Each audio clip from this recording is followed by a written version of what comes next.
Congratulations Shivaji అన్న, మీరు ముందంజలో ఉన్నందుకు. అదేవిధంగా మా పల్లవి ప్రశాంత్ సెకండ్ ప్లేస్లో రన్ అవ్వడము కొద్దిగా బాధగా ఉంది. బట్ మీరు ముందంజలో ఉన్నారు కాబట్టి కొద్దిగా సంతోషంగానే ఉంది. కాబట్టి ఫ్రెండ్స్, మీరు పల్లవి ప్రశాంత్కి ఓటు వేయడం మానేయకండి. ఇంకా హాట్‌స్టార్ ద్వారా మీ ఫోన్ ద్వారా మా పల్లవి ప్రశాంత్కి ఓటేసి గెలిపించండి. అదేవిధంగా ఈసారి కప్పు మన ప్రశాంత్కి వస్తుందని అనుకుంటున్నాను.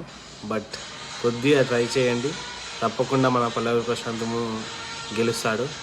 బట్ శివాజీ అన్న ముందజలో ఉన్నాడు కాబట్టి కొద్దిగా ఫాస్ట్గా ట్రై చేయండి. కలవకపోయినా మళ్ళీ ట్రై చేయండి, మన ప్రశాంత్కు ఓటేయండి.